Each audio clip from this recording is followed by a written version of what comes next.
Hey guys, David Tremblay, Coach here. I'm here with Sheriff Wheatley. He's the Douglas County Sheriff. He just testified against SB3, and I just wanted him to kind of talk about it and what he understands of it. So, Sheriff, if you would tell us, please, what you understand of the bill, for especially for guys like me that is a verified Colorado instructor now. What are we going to have to do if this thing passes? For anybody who comes to us. Well, if you for anybody that wants to purchase one of the prohibited firearms, which to me, when I read this bill, and I've read it many times, it looks like most firearms. There seems to be some semantics there about what's a gas operated firearm and what's not. Mm-hmm.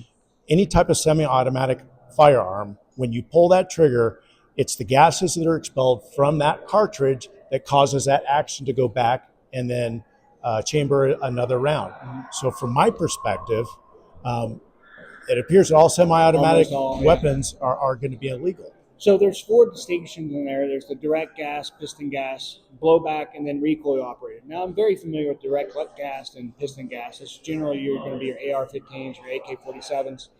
Your blowback systems would be something like a submachine gun kind of a thing. And then but your recoil operated, I'm not exactly sure what that is.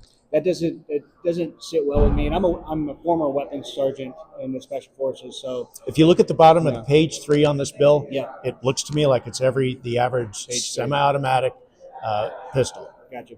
So also this bill says that there's a 12-hour training course, unless you have a hunter safety card, then it's a 4-hour training course.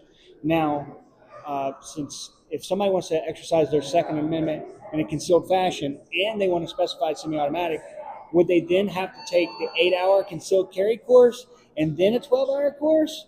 Like, how does that work exactly? I believe the way that it's written, they would have to take both, but I'm not 100% on that. But from my perspective, this bill is designed to make everything much more difficult for a law-abiding citizen to exercise their constitutional rights and make it as cumbersome as possible to either purchase these weapons or to carry these weapons lawfully.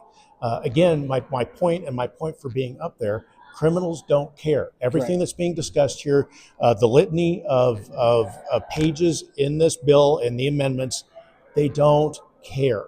And so this only affects everyday people like you and me. These bills apply to me as well. As a sheriff, I have to wait 3 days. I bought like 4 guns since the 3-day waiting period. Right. I have to wait 3 days just like everybody else. Wow. Depending on where they go with this bill, will I be approving myself to get one of these cards? It just doesn't. It lacks all knowledge. I wish we lived in a world where we didn't need to have gun bills like this. I wish people wouldn't hurt each other. I wish people wouldn't kill themselves. But that's just not realistic. That's not the real world we live in. And my cops deal with it every single day. Understood. So obviously, the permission card to actually get the safety training. That's going to be a background check, but that has nothing to do with the federal background check when you go to purchase the firearms. So there'll be 2 background checks, correct? Correct. Okay. Yeah, obviously I'm against the bill, 100% full stop. But if there's anything you could take out of it, what would that be? That one thing, if you could just rip it out, aside from obviously getting rid of the bill altogether. Boy, that's a tough question. I don't like the list of I think it's convoluted. It's hard to say one thing. It needs clarity. I think this bill is written and designed to be confusing, and it's going to be litigated in the court. I would like straight answers as far as the semi-automatic and whether that is what they intended. And if that's not what they intended, they need to specifically put that in the bill. Because when you read it, the average person reads it, it's pretty clear to me. So that's the one thing that I would take out. These are commonly owned weapons by Americans all over the country. And the Supreme Court has specifically said that commonly owned weapons can't be banned. Of course, you're going to say this isn't a ban. Exactly. It's a purchase. What do you call it? Purchase regime or system, for example. I did have one more question. I can't remember it right now. So we'll go ahead and end the conversation. All right. Thank you. Thank you so much.